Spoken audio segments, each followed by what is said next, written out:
أعوذ بالله من الشيطان الرجيم. بسم الله الرحمن الرحيم. طه ما أنزلنا عليك القرآن لتشقى إلا تذكرة لمن يخشى تنزيلا ممن خلق الأرض والسماوات العلى الرحمن على العرش استوى له ما في السماوات وما في الأرض وما بينهما وما تحت الثرى وإن تجهر بالقول فإنه يعلم السر وأخفى الله لا إله إلا هو له الأسماء الحسنى وهل أتاك حديث موسى إذ رأى نارا فقال لأهلهم كثوا إني آنست نارا لعلي آتيكم منها بقبس أو أجد على النار هدى فلما آتاها نودي يا موسى إني أنا ربك فاخلع نعليك إنك بالوادي المقدس طوى وأنا اخترتك فاستمع لما يوحى إنني أنا الله لا إله إلا أنا فاعبدني وأقم الصلاة لذكري إن الساعة آتية أكاد أخفيها لتجزى كل نفس بما تسعى فلا يصدنك عنها من لا يؤمن بها واتبع هواه فتردى وما تلك بيمينك يا موسى قال هي عصاي أتوكأ عليها وأهش بها على غنمي ولي فيها مآرب أخرى قال ألقها يا موسى فألقاها فإذا هي حية تسعى قال خذها ولا تخف سنعيدها سيرتها الأولى قال خذها ولا تخف سنعيدها سيرتها الأولى واضمم يدك إلى جناحك تخرج بيضاء من غير سوء آية أخرى لنريك من آياتنا الكبرى اذهب إلى فرعون إنه طغى قال رب اشرح لي صدري رب اشرح لي صدري ويسر لي أمري واحلل عقدة من لساني يفقه قولي واجعل لي وزيرا من أهلي هارون أخي اشدد به أزري وأشركه في أمري كي نسبحك كثيرا ونذكرك كثيرا إنك كنت بنا بصيرا قال قد أوتيت سؤلك يا موسى ولقد مننا عليك مرة أخرى إذ أوحينا إلى أمك ما يوحى أن اقذفيه في التابوت فاقذفيه في اليم فليلقه اليم بالساحل يأخذه عدو لي وعدو له وألقيت عليك محبة مني ولتصنع على عيني إذ تمشي أختك فتقول هل أدلكم على من يكفله فرجعناك إلى أمك كي تقر عينها ولا تحزن وقتلت نفسا فنجيناك من الغم وفتناك فتونا فلبثت سنين في أهل مدين ثم جئت على قدري يا موسى واصطنعتك لنفسي اذهب أنت وأخوك بآياتي ولا تنيا في ذكري اذهبا إلى فرعون إنه طغى فقولا له قولا لينا لعله يتذكر أو يخشى قالا ربنا إننا نخاف أن يفرط علينا أو أن يطغى قال لا تخافا إنني معكما أسمع وأرى فأتياه فقولا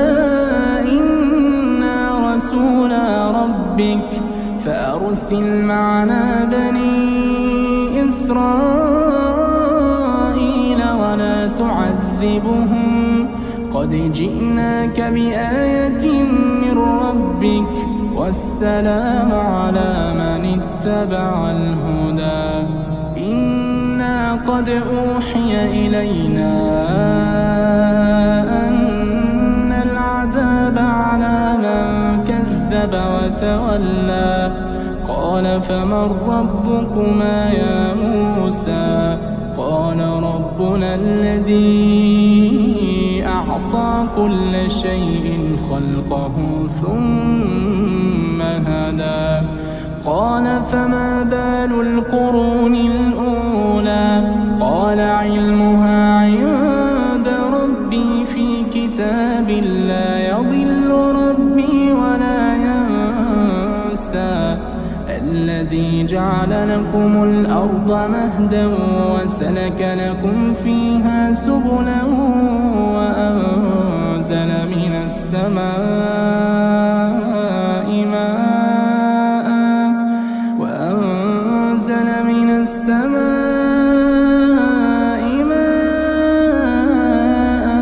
فأخرجنا به أزواجا من نبات شتى كلوا وارعوا أنعامكم إن في ذلك لآيات لأولي النهى منها خلقناكم وفيها نعيدكم ومنها نخرجكم تارة أخرى ولقد أريناه آياتنا كلها فكذب وأبى قال أجئتنا لتخرجنا من أرضنا بسحرك يا موسى فلنأتينك بسحر مثله فاجعل بيننا وبينك موعدا لا نخلفه نحن ولا أنت مكانا سوى قال موعدكم يوم الزينة وأن يحشر الناس ضحى فتولى فرعون فجمع كيده ثم أتى قال لهم موسى ويلكم لا تفتروا على الله كذبا فيسحتكم بعذاب وقد خاب من افترى فتنازعوا أمرهم بينهم وأسروا النجوى قالوا إن هذان لساحران يريدان أن يخرجاكم من أرضكم بسحرهما ويذهبا بطريقتكم المثلى فأجمعوا كيدكم ثم أتوا صفا وقد أفلح اليوم من استعلى قالوا يا موسى إما أن تلقي وإما أن نكون أول من ألقى قال بل ألقوا فإذا حبالهم وعصيهم يخيل إليه من سحرهم أنها تسعى فأوجس في نفسه خيفة موسى قلنا لا تخف إنك أنت الأعلى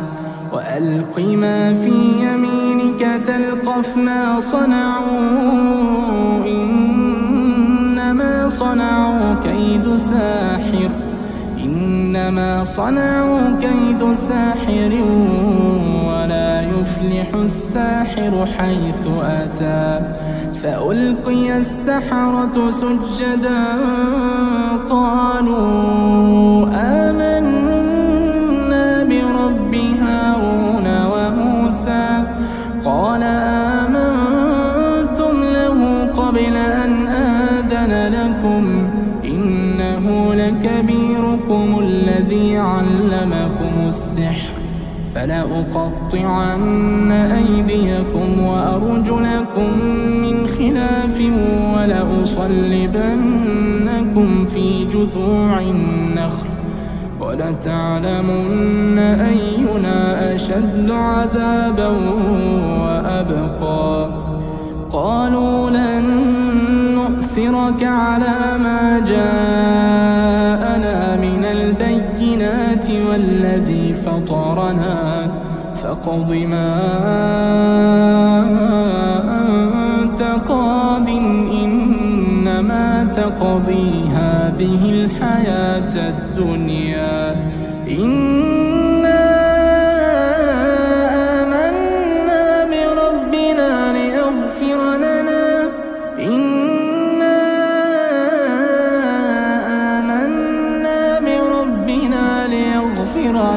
خطايانا وما أكرمتنا عليه من السحر والله خير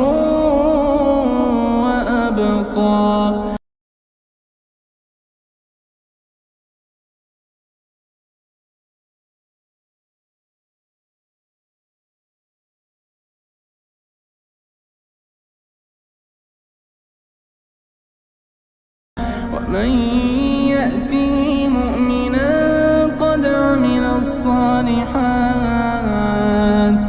ومن يأته مؤمنا قد عمل الصالحات فأولئك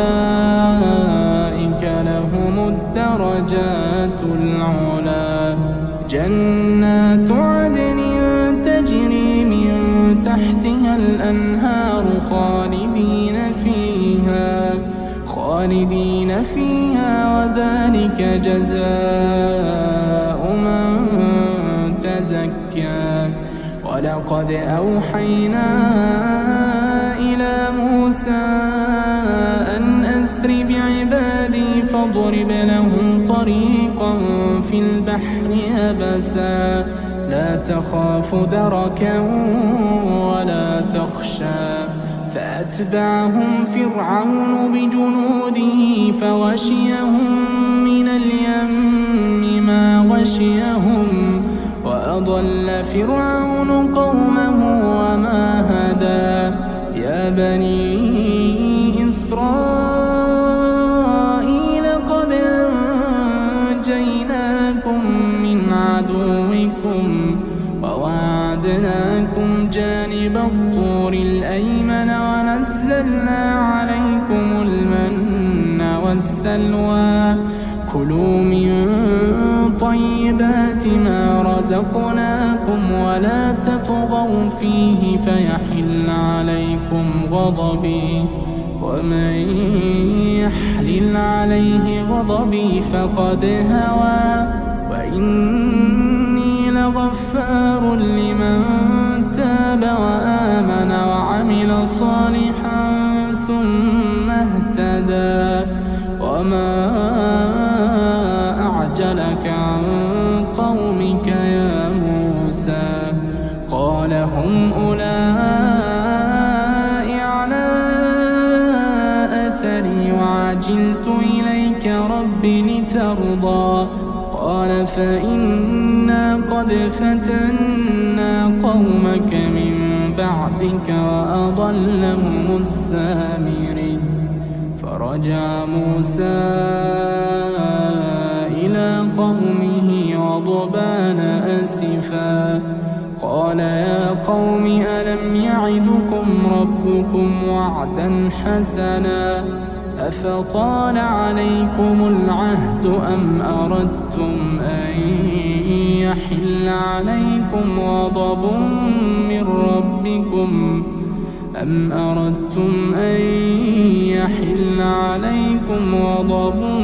من ربكم فأخلفتم موعدي قالوا ما أخلفنا موعدك بملكنا ولكننا حملنا أوزارا من زينة القوم فقذفناها فكذلك ألقى السامري فأخرج لهم عجلا جسدا له خوار فقالوا هذا إلهكم وإله موسى فنسي أفلا يرون ألا يرجع إليهم قولا ولا يملك لهم ضرا ولا نفعا ولقد قال لهم هارون من قبل يا قوم إنما فتنتم به وإن ربكم الرحمن فاتبعوني وأطيعوا أمري قالوا لن نبرح عليه عاكفين حتى يرجع إلينا موسى قال يا هارون ما منعك إذ رأيتهم ضلوا ألا تتبعني أفعصيت أمري قال يا ابن لا تأخذ بلحيتي ولا برأسي إني خشيت أن تقول فرقت بين بني إسرائيل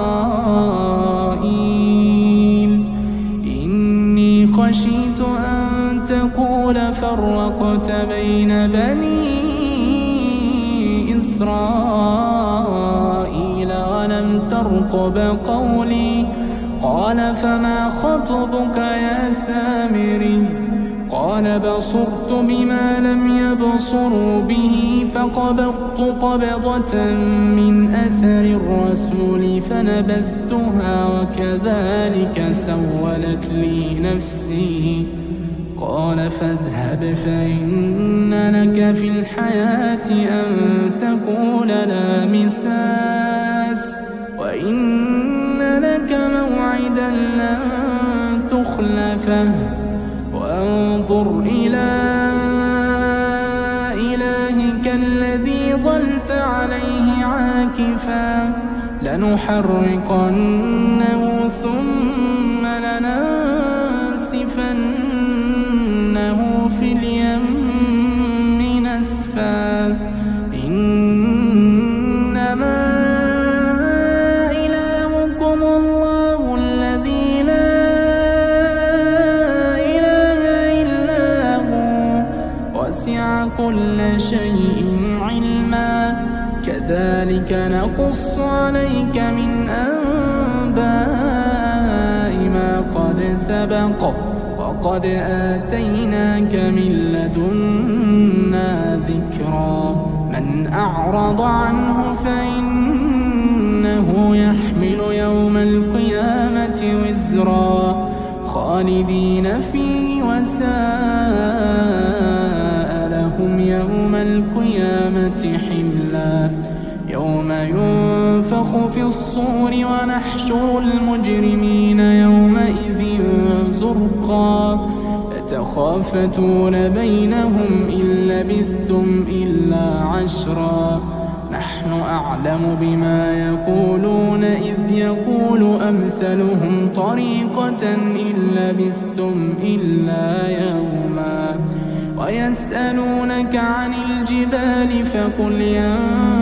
ينسفها ربي نسفا فيذرها قاعا صفصفا لا ترى فيها عوجا ولا أمتا يومئذ يتبعون الداعي لا عوج له وخشعت الأصوات للرحمن فلا تسمع إلا همسا يومئذ لا تنفع الشفاعة إلا من أذن له الرحمن ورضي له قولا يعلم ما بين أيديهم وما خلفهم ولا يحيطون به علما وعنت الوجوه للحي القيوم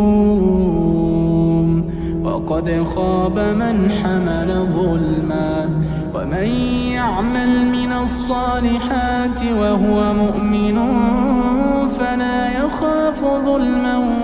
ولا هضما وكذلك أنزلناه قرآنا عربيا وصرفنا فيه من الوعيد لعلهم يتقون أو يحدث لهم ذكرا فتعالى الله الملك الحق ولا تعجل بالقرآن من قبل أن يقضى إليك وحيه وقل رب زدني علما ولقد عهدنا إلى آدم من قبل فنسي ولم نجد له عزما وإذ قلنا للملائكة اسجدوا لآدم فسجدوا إلا إبليس أبى فقلنا يا آدم إن هذا عدو لك ولزوجك فلا يخرجنكما من الجنة فتشقى إن لك ألا تجوع فيها ولا تعرى وأنك لا تظمأ فيها ولا تضحى فوسوس إليه الشيطان قال يا آدم هل أدلك على شجرة الخلد وملك لا يبلى فأكلا منها فبدت لهما سوآتهما وطفقا يخصفان عليهما من ورق الجنة وعصى آدم ربه فغوى ثم اجتباه ربه فتاب عليه وهدى قال اهبطا منها جميعا بعضكم لبعض عدو فإما يأتينكم مني هدى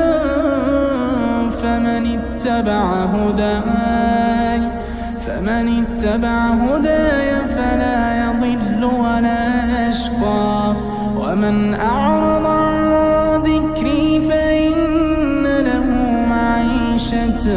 ضنكا ونحشره يوم القيامة أعمى قال رب لم حشرتني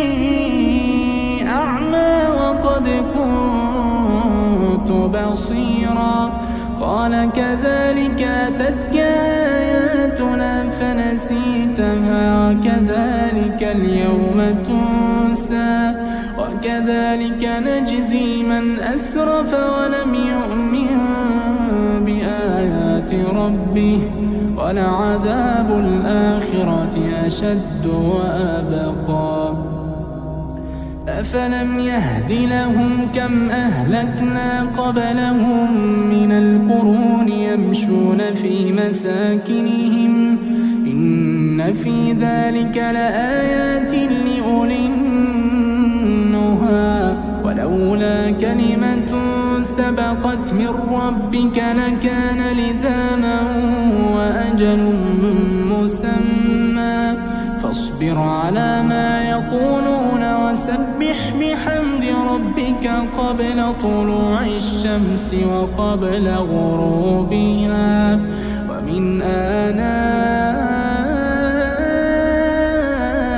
الليل فسبح وأطراف النهار لعلك ترضى ولا تمدن عينيك إلى ما متعنا به أزواجا منهم زهرة الحياة الدنيا لنفتنهم فيه ورزق ربك خير وأبقى وأمر أهلك بالصلاة واصطبر عليها لا نسألك رزقا نحن نرزقك والعاقبة للتقوى وقالوا لولا يأتينا بآية من ربه أولم تأتهم بينة ما في الصحف الأولى ولو أنا أهلكناهم بعذاب من قبله لقالوا ربنا لولا أرسلت إلينا رسولا فنتبع آياتك من قبل أن نذل ونخزى قل كل متربص فتربصوا فستعلمون من أصحاب الصراط السوي ومن